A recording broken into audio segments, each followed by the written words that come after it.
Chapter 8. Aiden stood in the far corner of Eva's bedroom and gave himself a mental ass kicking as he replayed the kiss over and over in his mind. He didn't know what had gotten into him, but he knew for damn well he needed it, or her, to get out. Shit! He was a total idiot going off and kissing her like he did and then coming up with that lame excuse about making them even. He was sure she didn't believe it for one moment. But like him, he was also sure she was telling herself the same lie or some such thing in order to get through the day to keep things professional and on the up and up. He shook his head. Damn it. He had almost ruined this job even before it got started, leaning down and kissing her like that, like he did. And the worst part of it was, he didn't regret it half as much as he should have. For all his talk about life and work lessons and being smart, he was acting like he learned nothing from his years of experience. One glimpse of the surprisingly cute in the morning ice princess, and he was tripping over his dick to get his hands on her. Aiden frowned over his poor judgment, and when he thought about it, even more over the fact that it could possibly be more than just hormones when it came to her. With Eva, it was the whole package. Yes, she was adorable in her wrinkled tee and shorts and her hair all tousled, but it was something else. Once again, it was that hidden spark that pulled him in, that fire in her eyes that had him taking a job that was clearly not his taste or something he could say he believed in. That spark that had him showing up to woo her with coffee in the early dawn hours as if she were an informant he had to win over with cash and promises. It was ridiculous and he knew it. And the most terrible part was that he knew it was a waste of his time since when this was done, she'd have her groom and he'd be on to his next assignment. So what was it all for? Aiden shook his head in silence, answered to himself. Enough of this. He needed to get his head in the game and focus on the task at hand. He looked down and tried to objectively study the image projected on the monitor before him, fighting to keep his expression emotionless. The camera loved her. One thing both he and Carter could agree on was that she really was intriguing when she had her dander up. And right now, her dander was definitely up. Try as he might, it was difficult not to smile as he watched her squirm over the horror of having two cameramen, a sound engineer, a boom operator, the show stylist, and herself all crammed into her walk-in closet. It was like a magic clown car, only better. And that didn't count the rest of the set people rigging up her small living room for after-date diary confessions. He was starting to think maybe they should have rented an apartment to double as her home. This was all around too tight. But surprisingly, Eva took it in stride. She teetered only a bit when Steve, the second cameraman, tripped over a pair of her strappy Jimmy shoes, crushing the dainty crystal heels under his steel-toe work boots. She didn't blow the expected gasket, but instead only let off a little silent steam, acutely aware now that there were cameras and mics trained on her every move and word. And at that point, they captured the full awkward exchange in her closet between her and the station's quirky stylist, Mitzi Ackerman. I mean, come on, Eva dear. Surely you want to show your adventurous side to your dates now, don't you? Let a bit of that wild animal out now that you're on the market again, Mitzi said with an exaggerated shoulder shimmery for the cameras. Eva looked at Mitzi, and her eyes shifted from Mitzi bright, frizzed tangerine hair to her cheetah top and her leather leggings, all the way down to her polka dot platform heels. To her credit, though, she was clearly out of her depth. She kept up appearances. I like to keep things pretty low-key, she said. Let's just say I keep my adventures to myself.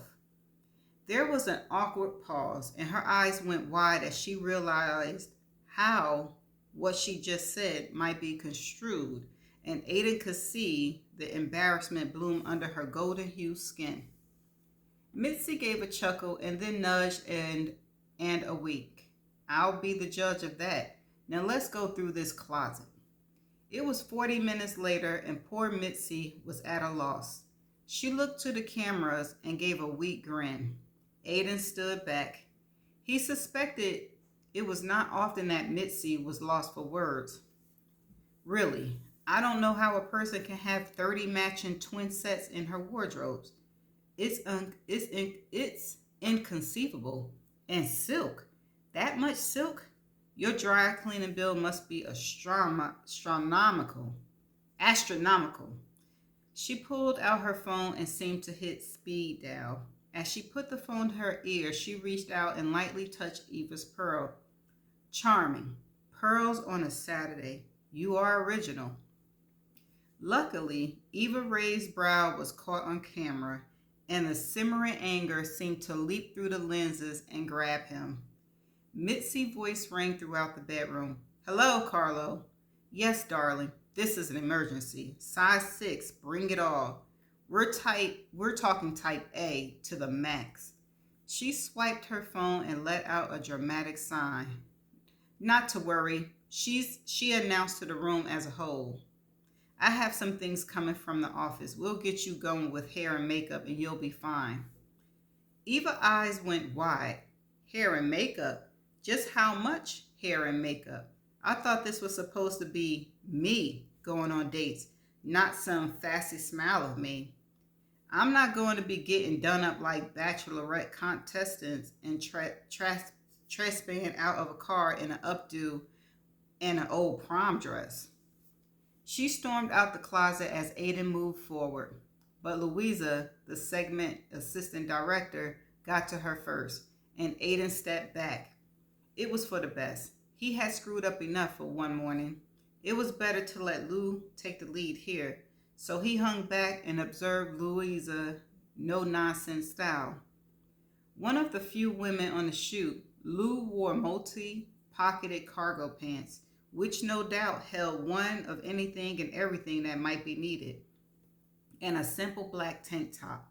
Of course we're not going to do you up like that, Eva, but we also want to distance you a bit from the Eva you were when it was the couples competition with you and Kevin. This time, it's all about you, your solo act. Now, I know it sucks and it's a total intrusion on your being, but can you bend a little and trust us to do our job? Aiden held his breath. He wanted so much to speak up, but didn't dare. No need to spook her and send her running off. Besides, Lou had the right of it. Any words from him now wouldn't be wanted or received well. He had pushed his luck far enough with that kiss, and he was damn lucky they were all standing in her apartment after that stupid stunt. Sure, he played it off and acted like it was no big deal, just pay back for what she had done. But in reality, it was huge, way bigger than what was safe. He needed to pull back and seriously consider if staying on here was a good idea. But what was the alternative? Step back and let Rick Lancer come in and take over? No way. With Rick, silly-looking dresses would be the least of her problems. Morning show viewing be damned. Rick would have her visiting an underground sex den and dabbling in bondage by way of first date icebreaker. Not to mention how he probably come on to her. But shit, he was the one who kissed her. So how was he any better? With that thought, Aiden's brain threatened to overload. What was she doing to him? No matter, there was no way he was turning this over to Rick Lancer. That was not going to happen. Besides, though he was sure not to pursue it any further, he could admit she rattled him. She rattled him and he enjoyed rattling her.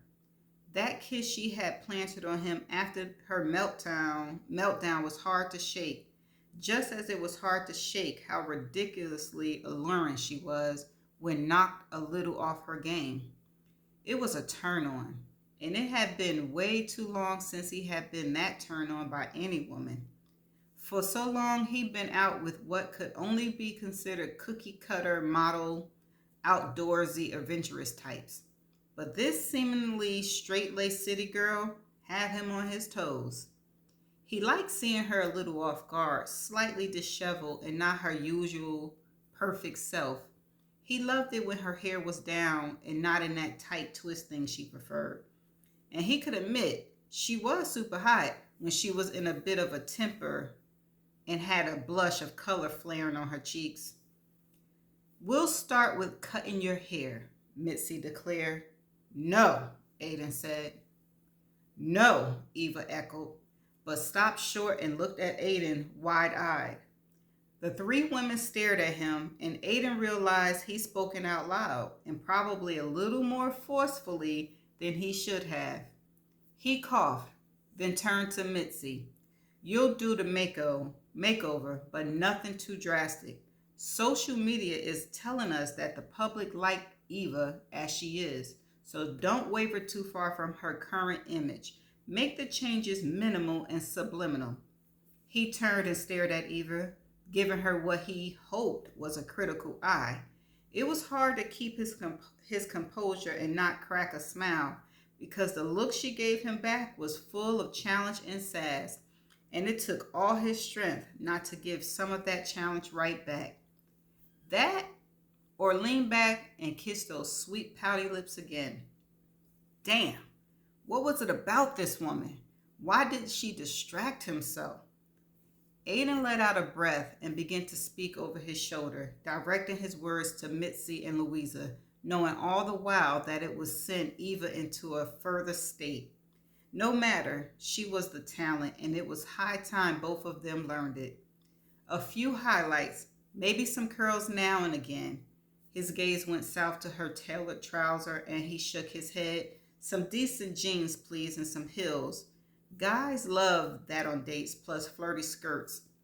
Traveling north again, his eyes settled on a shell pink twin set that skimmed her waist and hugged her full breast perfectly. What a lucky sweater. And for God's sakes, lose the twin sets. He saw her swallow and knew she was tamping down her anger. The pearls at the hollow of her throat shifted ever so slightly, and he had the urge to lean in and lick. See what that beautiful throat tasted like. He let out a breath and continued. She can keep the pearls, though. It will be her signature. Catching the flame in her deep honey eyes, he practically had to step back so as not to get burned. So why was it part of him wanting to step in closer to her? "Are you done?"